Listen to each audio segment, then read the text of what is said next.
경남의 시군의회 후반기 의장단 구성에 사전 약속 각서가 공개되고 금품 살포 폭로까지 이어지는 등 파문이 일고 있습니다.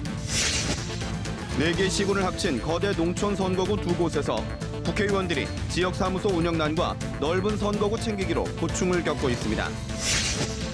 경남에서 대기오염물질이 대량으로 배출돼 공기의 질이 나빠지고 있지만 이를 감시할 측정망은 세부적인 실정입니다. 마산 로보랜드 조성 사업의 각종 걸림돌이 정부 지원으로 빠르게 해결될 것으로 보여 사업이 탄력을 받게 됐습니다. 안녕하십니까? 이어서 경남 소식입니다. 지방의원들의 잇단 자질 논란 속에서 이번에는 의회 의장단 선출에 이전 투구가 드러났습니다. 지지를 부탁하며 수백만 원을 건네는가 하면 의장단 담합을 약속하면서 각서를 쓰게 됐습니다. 박상현 기자의 보도입니다. 창원지검 특수부가 박재홍 창녕군의회 부의장을 체포했습니다. 또 부의장 사무실 등 창녕군 의원 사무실 여러 곳을 압수수색했습니다. 하반기 의장 선거에서 특정 후보 지지를 부탁하면서 동료 의원에게 수백만 원을 건넸다는 제보가 들어왔기 때문입니다. 앞제비 한 사람 세워가지고 돈 나눠주고 내수해가지고 금품 거래를 끊어야 된다. 이 고리를 누군가 나서가지고 가만히 좀 계획을 해야 된다. 의령군 의회에서는 의장단 자리를 나눠 갖기로 약속한 각서가 공개돼 파문이 일고 있습니다. 의장과 부의장, 각 상임위 위원장까지 정해놓고 약속을 어기면 최고 2억 원을 보상한다는 각서를 작성한 겁니다. 실제로 전반기에는 각서 내용대로 의장단이 구성되기도 했습니다. 하지만 후반기에 각서대로 의장단 구성이 되지 않자 의장에서 탈락한 손태영 의원이 담합 각서 사실을 폭로했습니다. 의원 상호 간의 신뢰와 약속을 통해 국민의 기대에 부응하며 또한 의회 전반기와 후반기 원하는 의장단 구성과 의회 단합을 위해 어떤 경우도 다음과 같이 헬스 지장으로서 각서합니다. 의원 대표인 의장에게는 전용 차량 등 단체장에 맞먹는 의존과 막강한 권한이 주어지기 마련. 자리를 놓고 벌이는 의원들의 이전 투구에 대한 주민들의 시선은 싸늘합니다. KBS 뉴스 박상현입니다. 이번 20대 국회부터 경남의 4개 시군을 합친 농어촌 거대 선거구가 2개나 탄생했는데요. 해당 선거구 국회의원들은 한 달에 수백만 원에 달하는 지역사무소 운영난에다 넓은 선거구 챙기기에 고민이 깊다고 합니다. 보도에 진정은 기자입니다. 20대 국회에 입성한 강석진 새누리당 의원. 지역구가 거창, 함양, 산청, 합천까지 4곳이지만 지역 연락사무소는 거창군 한 곳만 운영하고 있습니다. 사무소 유지 비용이 한 곳당 한 달에 수백만 원이 들기 때문입니다. 연락사무소가 있는 거창에서 또 다른 지역구인 산청까지의 거리는 7-80km. 이동 시간만 자동차로 최소 1시간 이상 걸립니다. 주말에 내려가더라도 한 지역 정도 둘러보면 시간 다 가버려서 지역을 제대로 못 돌아보고 주민들의 의견을 제대로 수렴 못하는 게 제일 어려운 그런. 밀양의령 함안 창녕의 엄용수 새누리당 의원은 4개 시군에 모두 연락사무소를 운영하고 있습니다. 그러나 인건비를 줄이기 위해 사무국장은 무보수 명예직입니다. 지역 연락사무소를 4군데에다가 안 둘 수가 없는 게 인구는 적지만 사람들이 면적이 넓다 보니까 사람들 대면 접촉이 이제 어려운 거죠. 국회의원들이 지역의 여론과 고충을 듣기 위해서는 지역사무소가 필요하지만 국고 지원은 없습니다. 농어촌 선거구의 후원금은 갈수록 줄어들고 관리해야 할 지역은 넓어지면서 해당 지역 국회의원들의 고민이 깊어지고 있습니다. KBS 뉴스 진정은입니다. 경남 각 분야의 현실을 점검하고 개선점을 제시하는 연중 기획 다시 뛰는 경남 순서입니다. 오늘은 경남의 환경 문제를 짚어봅니다. 최근 대기 환경에 대한 우려가 점점 커지고 있는데요. 지난 3년간 경남의 공기질 데이터를 분석한 결과 서울과 비교해서 비슷하거나 오히려 더 나쁜 것으로 나타났습니다. 그 이유를 이대환 기자가 취재했습니다. 창원 국가산단 인근에 위치한 아파트 단지. 이곳 주민들은 만성적인 악취 등으로 고통을 받고 있다고 말합니다. 공무가 피하고 나는 냄새 있잖아. 그런 냄새. 침이 소문이 나는 거 잘 안 보여. 악취의 근본 원인은 도장 작업이나 금속 세척 등 산업 현장에서 배출되는 휘발성 유기 화합물, 이른바 VOC입니다. 장시간 노출이 되면은 발암률이 증가하는 것으로 이제 알려져 있죠. 저게 이제 유해한 그 작용을 해서 이제 기침이 난다든지 호흡 곤란이 온다든지. 경남의 VOC 배출량은 한 해 9만 2천여 톤, 전국 1, 2위를 다툽니다. 문제는 이 VOC가 차량 등에서 나오는 질소 산화물과 화학반을 일으켜 초미세먼지를 만들어내거나 태양광에 반응을 해 오존을 생성하는 등 2차 피해를 부른다는 점입니다.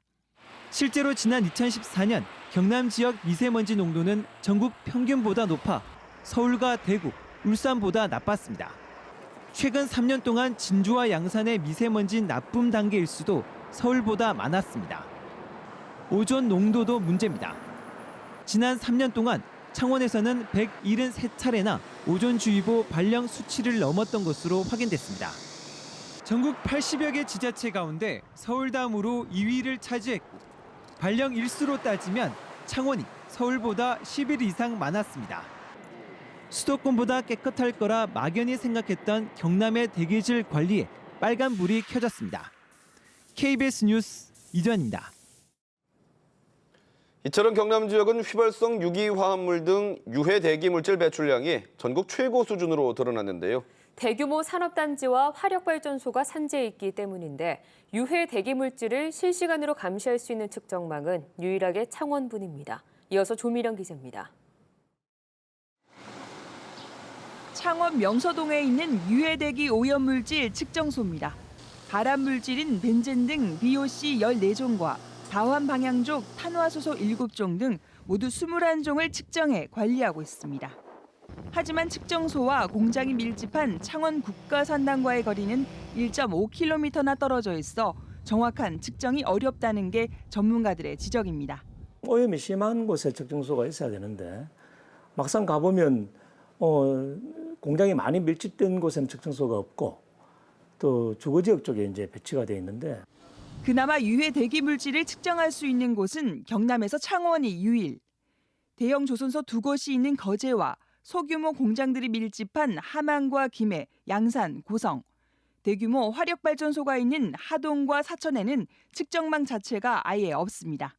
그냥 노상에서 뭐 페인트로 도금하고 그리고 도장도 하고 신나를 뿌리고 이렇게 하고 있는 거예요. 단지를 이루어서 있는 이곳은 전체적으로 볼 때 배출량은 엄청날 거라고 보거든요. 최근 대기질 하락에 따른 도민 건강권 위협이라는 여론이 잇따르자 경상남도는 모니터링 체계 개선에 나섰습니다. 하지만 유해 대기 물질 측정망 확보라는 핵심이 빠져 있어 속빈 강정이라는 지적을 받고 있습니다. KBS 뉴스 조미령입니다. 마산 로봇랜드 조성 사업에 정부 지원이 더해지면서 사업이 탄력을 받게 됐습니다. 이로써 사업의 걸림돌 해결이 빨라질 것으로 보이는데요. 이젠 로봇 관련 기업 유치가 관건입니다. 보도에 손은혁 기자입니다. 7천억 원을 투입해 로봇 산업 시설과 테마파크를 조성하는 로봇랜드 사업. 2018년 문을 열기로 했는데 접근성 개선은 어려운 문제였습니다. 이 같은 인프라 부족과 각종 규제 등으로 주춤한 사업을 현장 대기 프로젝트로 정해 정부가 나서 돕기로 했습니다. 5건의 현장 대기 프로젝트에 대해 해결책을 마련했습니다. 관계부처 간 긴밀한 협조를 통해서 규제를 풀고 행정과 재정적 뒷받침을 해서 로봇랜드 진입도로인 국도 5호선 개통을 2년 앞당겨 개장 시기에 맞추기로 했습니다. 또 해양 관광 활성화를 위해 수산자원 보호구역을 2018년까지 해제하기로 했습니다.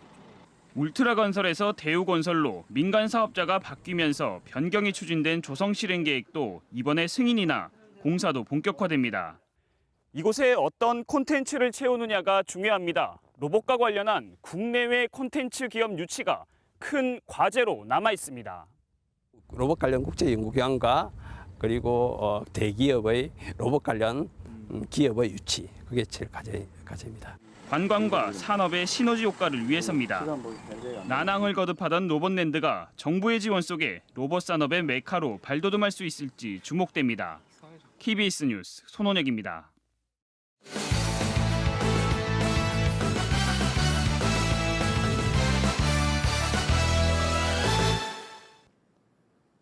주요 단신입니다.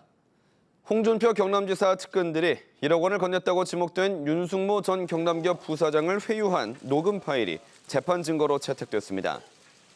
서울중앙지법 형사합의 23부는 오늘 열린 홍 지사에 대한 공판에서 회유 정황이 담긴 녹음 파일과 성완종 전 경남기업 회장이 남긴 메모의 증거 능력을 인정했습니다. 재판부는 녹음 파일과 메모와 관련해 관련자들의 증언이 일치하고 작성 정황 등을 볼 때 증거 능력이 충분히 있다고 밝혔습니다. 한편 재판부는 오는 15일 한 차례 더 증인 신문을 하고 다음 달 12일 결심 공판을 하기로 해 다음 달 말이나 9월 달 초 1심 선고가 날 것으로 예상됩니다. 올해 적조는 큰 피해가 났던 2013년과 비슷한 양상을 보일 것으로 전망됐습니다. 수산과학원은 지난달 6일 통영에서 극미량의 코클로디니움이 예년보다 열흘 일찍 검출됐으며 이른 더위 등 확산하기 좋은 기상 조건이 이어질 것으로 예보돼 있어 대규모 적조 발생이 우려된다고 밝혔습니다. 2013년에는 적조가 51일간 지속돼 247억 원의 피해가 났습니다. 삼성중공업 노동자협의회와 대우조선해양 노동조합이 다음 주 거제 시민단체 회원들과 거리 시위에 나섭니다. 삼성중공업 노동자협의회와 대우조선 노동조합은 사측의 일방적인 구조 조정안에 반대해 오는 12일 오후 5시 퇴근 이후 거제 수협 앞에서 거리 시위를 펼칠 것이라고 밝혔습니다. 이들은 구조 조정으로 지역 경제가 어려움에 빠지고 있다며 정부 차원의 대책 마련을 촉구할 예정입니다. 정부의 조선업 특별고용지원업종 지정에 따른 지원 대책에 대한 합동설명회가 오늘 창원 고용지원센터에서 열렸습니다. 고용노동부와 중소기업청, 창원시, 세무서 등은 참석한 중소기업을 상대로 고용유지 지원금과 실업급여 확대, 보험납부 유예 등에 대해 설명했습니다. 정부는 중소조선업체와 협력사 등에 이번 달부터 1년간 7,500억 원을 지원합니다. 경남 지역 학교 10곳 가운데 8곳이 지진에 무방비한 것으로 나타났습니다. 지난해 12월에 발표된 광역자치단체별 내진 성능 확보 현황 자료를 보면 경남 지역 학교의 내진 성능 확보 비율은 22.8%로 지진에 취약한 것으로 집계됐습니다. 경남의 공공업무시설 역시 내진 성능 확보 비율이 17.3%에 불과한 것으로 조사됐습니다. 경남 소식이었습니다.